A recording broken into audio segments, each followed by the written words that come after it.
Coach, easiest question, just first and last name and give us your title. Yeah, Rich Morocco, head coach, Liberty High School. Also president of the Southern Nevada Football Coaches Association. Coach, talk to us as president. You're bringing all your fellow coaches from around the valley here. What does this mean to all the coaches before you guys get on opposite sidelines? Well, first of all, I want to give a huge thanks to the Raiders, their organization, Miles Haynes and Jordan Aguiar for allowing us to use this amazing facility for our beginning of the year meeting and media day. It's special because a lot of times when you're on the field against another coach, there's that competitive spirit, and you might not actually even really like the guy that much because you want to beat him. But at the end of the day, we're all doing the same job. We're all brotherhood off the field. We try to develop camaraderie and really, kind of help each other through all the issues that coaches face. Being a head coach in high school is really like running a small business, from having to order equipment, figuring out how you're going to pay for that equipment, practice planning, development of players. It's become really a year-round kind of job, and we lean on each other, throughout the season. So this is kind of our big beginning of the year event, and everybody looks forward to this. What are some traits that go into being a high school coach? Yeah, it's a lot more than just the X's and O's of football. There's if you're in it for the long run, you got to develop a program. So you got to be a good community leader. You've got to inspire people to want to come into your program and be a part of your program. You got to get them to buy into your program. Obviously, you got to know how to work with the administration in your school and get them on your side. There's, like I said before, all the fundraising, figuring out ways to get the community involved to help back your program, because it costs a lot of money to run a football program. Obviously, having relationships to fill all the coaching positions. You don't have just a varsity team. You have to fill your freshman team, your JV team. At Liberty, we're over 20 coaches, so that's taken time to develop those relationships. And then, I look at it like I coach the coaches more than I even coach the players. I want to make sure that they're following my system and, helping them become a better coach through coaching education and programs and providing them resources to become better coaches. And, I love it. It's a passion for me, but it's definitely, it's not something that you just roll up in August and then start doing and you're done in November. What are some challenges that you, along with all the other coaches around the valley, are going to be facing? Aside from some of the funding stuff, yeah. What are some other things that are going to be kind of obstacles? Yeah, it's this time of year, the heat is a big concern. You never know, when your practice time, depending on when your practice times are, field space usage, and then depending on your school, how many other teams are out there between soccer and football using the facilities. So sometimes you have to practice when it's pretty hot out there. And, the district's done a good job. The trainers with the district's done a great job of getting the wet bulb thermometers and monitoring the heat index so that we know, is it safe to be out there with the kids. Tomorrow starts heat acclimatization for us, so kids got to wear helmets for a few days, and then they get a few days with top half on, and then we can finally hit live on Saturday. So that's obviously a concern. You want to make sure your kids are legally ready to go out there. So there's a whole bunch of paperwork that needs to go with that through the Activate registration system. Every kid needs to register with the school. They got to provide a sports physical. It's so much, and then you have to, as a coach, make sure you're not letting anybody out there that hasn't gone through the paperwork and been cleared by the athletic office. There's a lot to it. And then finally, just talk to us about being in this stadium, one of the premier stadiums in all of the NFL. Yeah. Where it all culminates for high school football. Yep. With state title games. A lot of these coaches and players, they want to end up here. Just talk about that. Yeah, prior to the Raiders coming here, our state championship games were, either at UNLV and Reno, and those were great facilities, but this is on a whole nother level. Kids get to experience something that very few people in the country get to experience, and we're thankful that the Raiders are such great community partners that allow us to do our state championship games here. and also do all these other types of events here. So, I think kids, a lot, especially, they aspire. Their dream is to maybe play in the NFL one day, but it's such a far, extreme dream. It's so difficult to get to that level. So for them, getting the experience to come in here, see the stadium, it's special. Cool. Thank you, Coach. All right.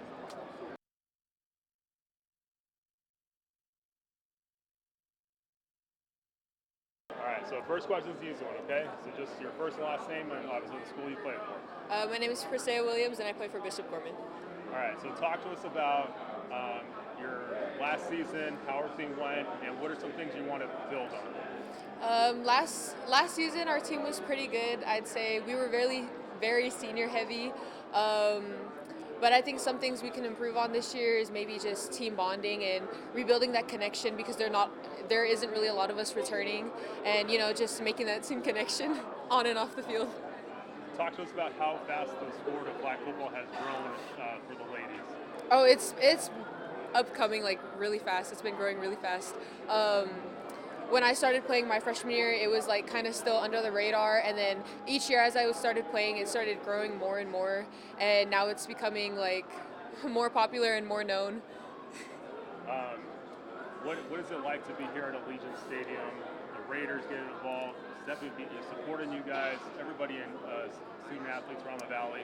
What does that mean to you? Oh, it's amazing. It's such an incredible opportunity, and to be a part of this generation that gets to experience such an uprising sport, and something that's just new, and because it breaks stereotypes, and it brings like a new sense to females in sports. So I'm just really grateful to be a part of this journey, and to be able to seize every opportunity.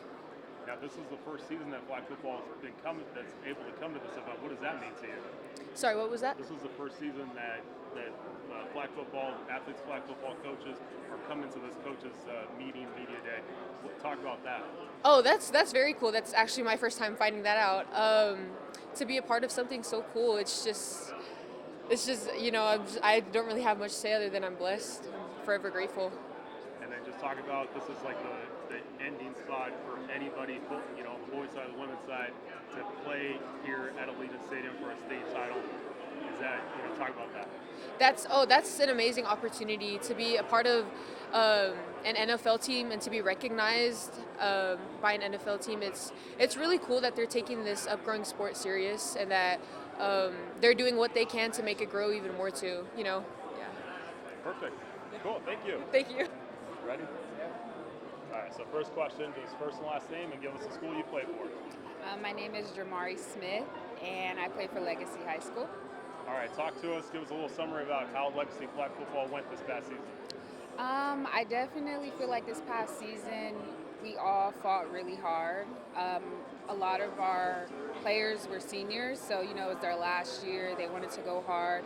Unfortunately, we got to the playoffs, like semifinals. We did not make it through, but our bonding was way better, and we all just played together for each other. What are some things you want to build on heading into this upcoming season come November? I just want us to mentally just be prepared for all of because we're changing the rules to college rules. So I just want us to build on the strength and the understanding of the game that we already had, and just add on to that. I just think that building each other up, our bonding, how it was last year, I think we should just keep going from there, and we'll be good this year. What are your thoughts about how fast this sport has grown for ladies and all across the valley and across the country? I think it's amazing. I think it's a lot of girls. I genuinely feel like, since I've loved football since a young age, but never really felt like I'd be able to play it, the fact that flag football is rising so much that now little girls are able to play it, I'm so happy. And the fact that it's in the Olympics in 2028, it's crazy to me. And I'm really happy to see us girls being able to be girly and, still be athletic in football. And talk to us about, your reaction coming into the stadium. I'm sure, you come in here for other events, but you still get that wow factor of like, man, I want to be here at the end of the season. Yes, it's definitely a great opportunity. when I came in and I seen all of this, and the fact that we're treated so highly, especially because flag football is new, I was just really excited and a little nervous. But it's definitely always a wow factor being in the stadium and just being acknowledged. Cool. All right, thank you. Thank you. It's me, and the first question is the easy one, okay? First and last name, and give us the school you play for. Okay, my name is Yaoi Kahavaipula, and I play for Snfca. Talk to us, give us a little glimpse of what this last season was like for you, and what are some things you want to build on for next year? So this season, or last season, it was actually pretty good. We lost to Coronado, but we made it all the way to semifinals, and I feel like we'll be pretty good this year. What are some people? What do people don't know about Snfca flag football? They think that they underestimate us a lot and think that we're not that good, but when they play us, they're like, oh, they're pretty good, they're good, and then yeah. I've been asking the other girls to talk to us about how fast the sport has just grown, the equality, the inclusion that you guys are getting now. Talk to us about that. It was actually pretty good. It's a good opportunity to be part of this flag football, and seeing how much it's grown a lot for the women here, it's actually really good. What are some things that you can inspire other ladies that might not know about flag football but maybe want to try it? It's a good opportunity. You should definitely play, especially because it's growing more, and colleges are starting to have flag football as well. All right, now I asked them, when you guys walk into the stadium, whether it's for a concert or whatever, or for this event, you still get that wow factor of wow. Definitely, yeah, definitely. What is that like for you to see the Raiders logo, to see some of your sisters from other schools, and walk in here and think, wow, I want to end my season here with a state title? Definitely, because the enthusiasm, the feeling of having to play these girls, the opportunity to play them is really good too, because it gives us all a good feeling of how flag football is going to grow off of us. Cool. Anything else you want to add? Nope. All right. All right, so Quentin, right? That's first name? Yes, sir. All right, so the whole time just keep looking at me, okay? Okay, yes, sir. So talk to us about, you're saying off camera that you moved all the way from Minnesota. Talk to us about that, and what has life in Vegas been like for you? Yes, sir. So 5 years ago, moved here, had a family in Minnesota, moved to Las Vegas, saw a bunch of opportunities. Really wanted to play football. I started playing basketball, moved here 5 years ago. 4 years ago, really got into football and playing, grinding ever since. And it's been awesome. Really love it here. The football scene in Vegas is a little bit different than Minnesota, would you say? Of course. A lot more competition in Vegas. A lot more physical. Everyone really knows their stuff. Whole new mindset, new defenses, new offenses, and it's truly a blessing to play here. Give us a little glimpse of what is Silverado football like for this upcoming season. Oh, yes, sir. So we're a highly motivated team right now. Just came off of an 0-10 season. No one likes that. Truly awful. But you'll never meet a team more motivated and ready to play than we are this season. What are some things that you think about when you walk into Allegiant Stadium? You see the Raiders logo everywhere. What does that mean to you? Oh, it is fantastic. Truly, I felt just like a wave of pride and a whole new sense of just strong vibes. When you walk in here, you see all these logos and this huge building. You can't help but be impressed, and you see all this competition out here. Kind of get motivated just looking at it. Now, for you being one of the players that Coach brought here, he's looking at you as like a leader. Yes, sir. What are you going to bring back to your squad tomorrow when you guys start practice, you start getting after it, and you guys start playing in a couple weeks? I'm going to tell them how I saw here. When you look over here, you see Bishop, you see Liberty, you see Faith, you see Arbor. These are big-time schools. These are 5A schools, and frankly, we got destroyed last season. And I'm going to bring this motivation to my team, and we're going to work as hard as no one else. You're going to tell them what it's like to be here at Allegiant? Yes, sir. You see all these coaches, the media. It's a big-time thing, and I want to bring it back to my team. And hopefully this season we do tremendous. Get this all our mind. Same time, you guys will meet down here with Marley. She got a couple things for you guys. So feel free to eat. Make sure we're getting our photos, our videos. Appreciate you guys being here.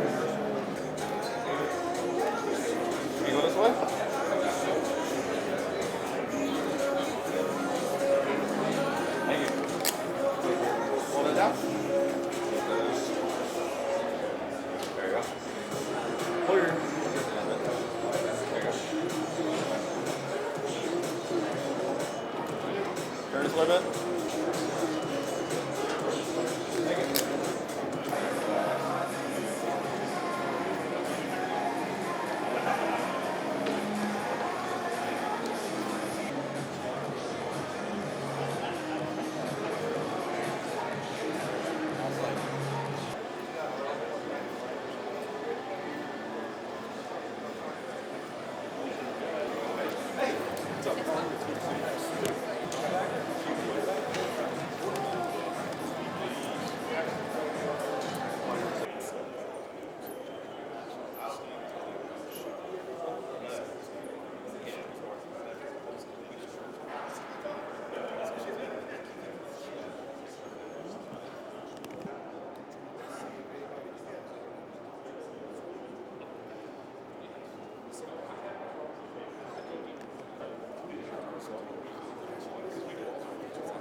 My name's Rich Morocco.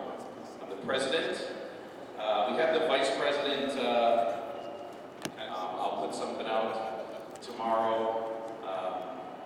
If you want to do this back in our meeting in the when we did the scheduling. But first up, Sam Norris from Harborview. Are you here? No? Okay. Coach Kearney from Western. Is he here? No? All right. Pinecrest Cadence. I don't have the coach's name down. What's your name, Coach? You know, there's so much we have to do and so much we're responsible for as a head coach. So I like to invite our CCSD, I was going to say overlords, but that's kind of mean. I'm just kidding. CCSD athletics here to go over some things with us. You know, ignorance is not an excuse, right? So you can't say, "Oh, I didn't know we could do that." You know, I didn't know kids could practice with us from other teams, and they're not enrolled in our school yet. That's not going to fly with CCSD athletics. So Mr. Anthium's here, and Mr. Grande, and they're going to just go over. Anthium, Director of Athletics for the Clark County School District, also known as the Southern Scheduler. So I know that Rich kind of said, hey, CCSD, but I know we've got some charter schools, we've got some private schools in the mix as well. So understand that my role is CCSD, but also as a Southern Scheduler. So real quick, all of your athletic departments should have received from the NIAA something that deals with heat acclimatization. It's a 10-page document that talks about wet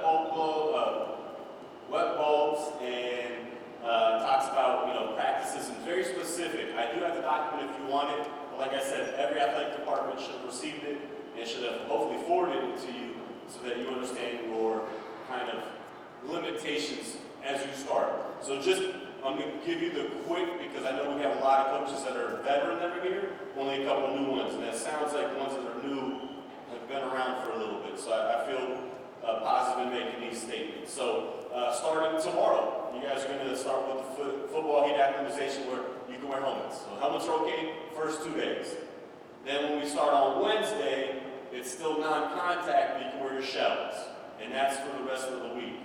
Then starting on August 2nd is when you can start contact. So kind of keep that in mind, and also understand that there's practice limitations on that. So the old school days of having 2 days every single day, that's not how the football heat acclimatization works anymore. 1 practice, maximum 3 hours, definitely during that first week. Again, in that document, it explains everything thoroughly, and I can't encourage you enough to review that document, because God forbid something negative occurs during campus, kid gets hurt, then they're going to kind of ask you as the head football coach, hey, did you follow these protocols? So definitely ensure that you've got that in the mix. A couple different things to talk about. CCSD-wise, we have 22 soccer fields that are currently being impacted. So that means your soccer teams, which there's 5 of them, right? You got 2 on the boys' side, 3 on the girls' side, that are going to want to use your football field. So I'm hoping that your athletic departments that are impacted by that turf are speaking with you, and you have organized a proper practice use for that stadium. Also, I know that the band loves to use the football field, so hopefully that's kind of been a conversation that's been had and that you're on it as well. To make that call, whether or not you want to play at 6 or at 7, just work with your athletic administrator. They can submit a time change now, and we do close the schedule on Wednesday, so make that submission ASAP. So either tomorrow or Tuesday or Wednesday to get those submissions done. Right now, all JV games are set at 6:30, and the reason for that is I can just place the B games right at 4 o'clock. On the fall schedule, everyone should have access to the fall schedule. If you don't, I'm concerned. Raise your hand if you haven't seen the fall schedule. And like I said, as soon as I get everybody, so August 11th is kind of my deadline day. I know for CCSD, you're update the CCSD regulation that if a student didn't meet the requirements to be retained, then they will be placed in the appropriate grade based on their academic history. So that's affected families who chose to repeat a grade level outside of CCSD and tried to return. Your athletic offices have more information on that and can give you the details. Families can reach out to the athletic office and they can break through and walk through with it. As far as this is from CCSD Board of Trustees, and where this